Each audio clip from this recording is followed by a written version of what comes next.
brought to you by Technosport। Spirit तो वही है जो मैदान में उतरे। टेक्नोस्पोर्ट, sport your spirit.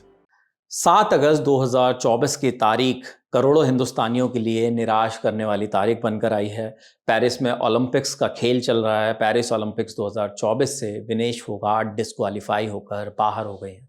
Vinesh Phogat भारतीय पहलवान हैं जो कि गोल्ड मेडल मुकाबले के लिए आज मैदान पर उतरने वाली थी, लेकिन वो डिस्क्वालीफाई हो गई हैं, बाहर हो गई हैं। लेकिन आखिर वो डिस्क्वालीफाई क्यों हुई और क्या कुछ नियम हैं, ये सारी चीज़ें हम समझेंगे। हमारे साथ अभिषेक हैं जिन्होंने ओलंपिक्स को लेकर तमाम चीज़ें देखी हैं, समझी हैं और आखिर क्या हुआ कि विनेश को बाहर होना पड़ा।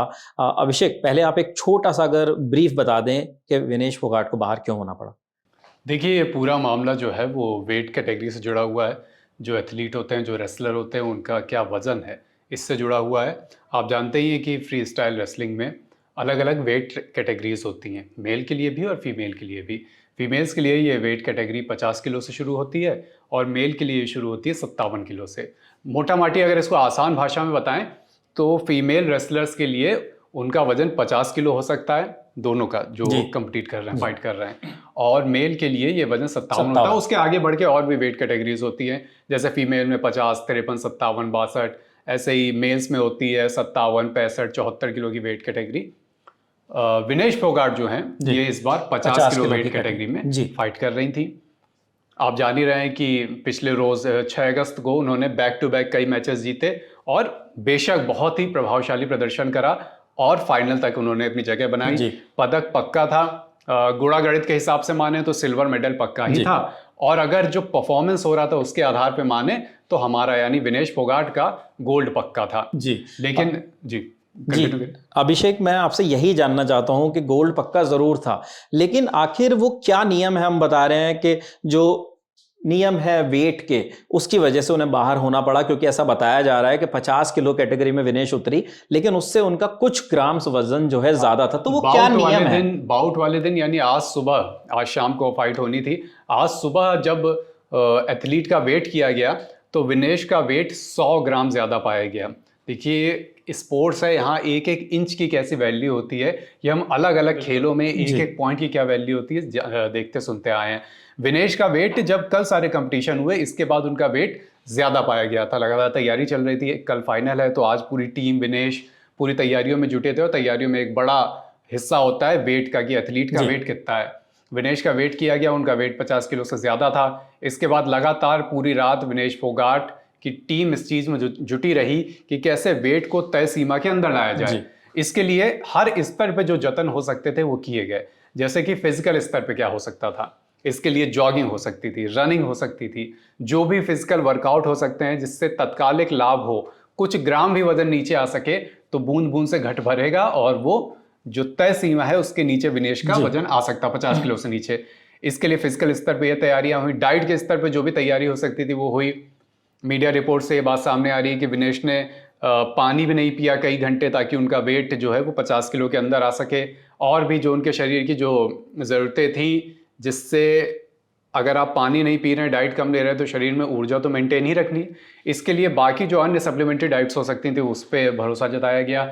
ये सारी तैयारियां हुई, रात भर ये तैयारी चलती रही। सुबह फिर से वेट हुआ, लेकिन वहां पर जरा से मार्जिन से ये मामला रह गया। विनेश फोगाट का वेट 50 किलो से 100 ग्राम ज्यादा निकला, जिसके बाद वो डिस्क्वालीफाई हो गई। अगर मैं नियमों के बारे में समझना चाहूँ कि क्या कुछ वो नियम हैं जो वेट कैटेगरी में डिसाइड करते हैं सारी चीज़ें। देखिए, ये पूरा मामला जो रेसलिंग से जुड़ा हुआ है, खासकर नेशनल इंटरनेशनल कंपटीशंस में रेसलिंग, वो पूरा मामला तय होता है यूनाइटेड वर्ल्ड रेसलिंग के द्वारा। यूनाइटेड वर्ल्ड रेसलिंग यानी UWW। जैसे कि हमारे यहाँ एक चर्चित खेल क्रिकेट भी है, तो हम कई चीज़ें उसकी शब्दावली से भी समझते हैं। तो क्रिकेट में जिस तरह से ICC होता है, वो तमाम नियम बनाता है, मैचेस कराता है, उसी तरह कमोवेश उसी तरह मोटा माटी UWW होता है। UWW का नियम संख्या 11 ये कहती है कि बाउट से पहले प्लेयर का, जो एथलीट है, उसका वेट होगा। बाउट से पहले ये मौके 2 बार दिए जाते हैं। एक बार वेट होता है तो 30 मिनट का समय दिया जाता है। 30 मिनट में आप वहाँ गए बाउट से पहले, या बाउट की सुबह गए, वहाँ वेट हुआ, तमाम अधिकारी वहाँ बैठे होते हैं, जो एथलीट है जिसका वेट होना है वो वहाँ ऑब्वियसली मौजूद होते हैं। उनकी टीम भी, उनका एक पूरा सपोर्ट स्टाफ तो नहीं, लेकिन जो लोग क्लोजली मॉनिटर कर रहे होते हैं, जो उनके साथ वेट मैनेजमेंट में, वेट ट्रेनिंग में लगे होते हैं, वो सब लोग वहाँ मौजूद होते हैं। और उनके सामने 30 मिनट का समय दिया जाता है कि 30 मिनट में आप ये साबित करिए कि आपका वेट जो है तय कैटेगरी के अंदर है।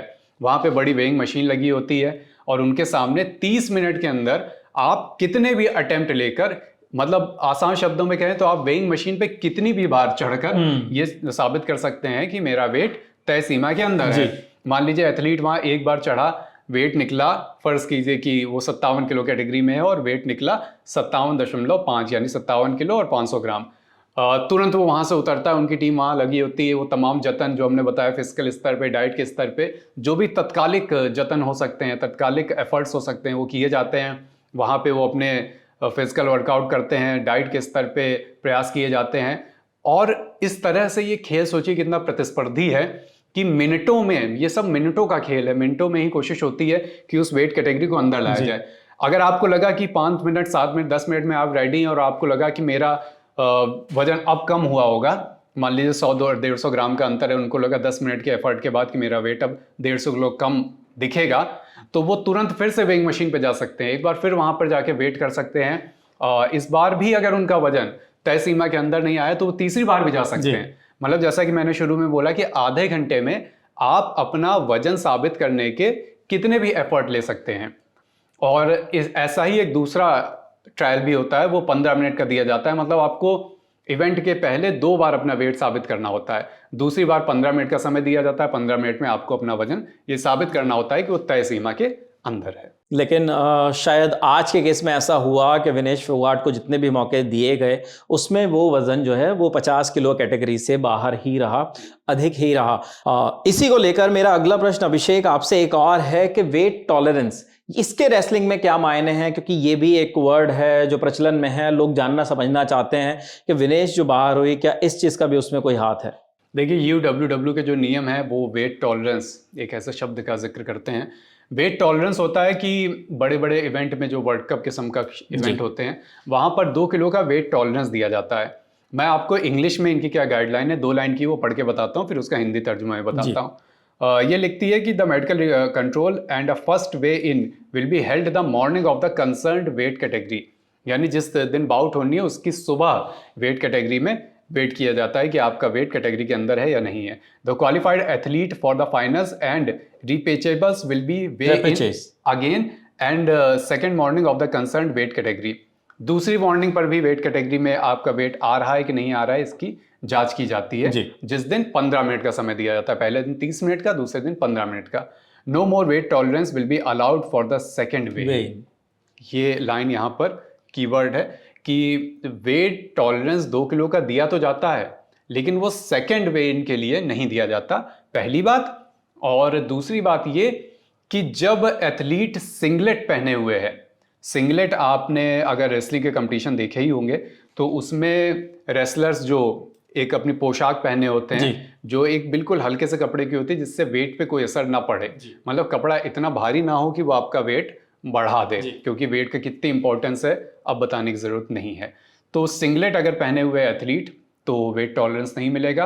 और साथ ही जो सेकंड वे इन है, सेकंड वे इन में भी वेट टॉलरेंस नहीं दिया जाता है। तो इन्हीं छोटी छोटी जो पेचीदगियां होती हैं नियमों की, उनके चलते आज विनेश फोगाट के साथ ये दुर्भाग्यपूर्ण डिस्क्वालिफिकेशन। जी, इसीलिए शायद ये बात कही भी जा रही है कि उन्हें इस नियम का लाभ नहीं मिल पाया।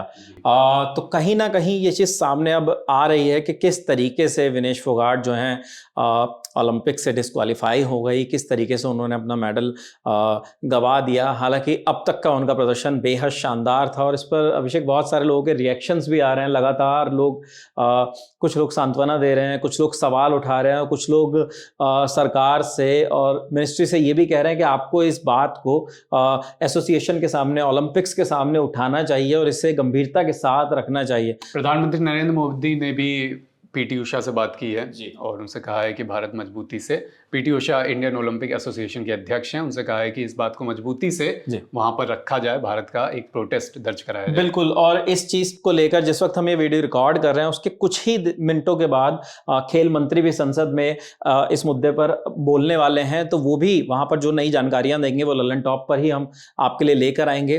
फिलहाल के लिए इस वीडियो में इतना ही। जो भी तमाम चीज़ें थी नियमों से जुड़ी वो अभिषेक ने आपको समझाने की कोशिश की है। विनेश फोगाट और ओलंपिक से जुड़ी लगातार हर नई जानकारी पर ललन टॉप की नज़र बनी हुई है, आपके लिए लाते रहेंगे।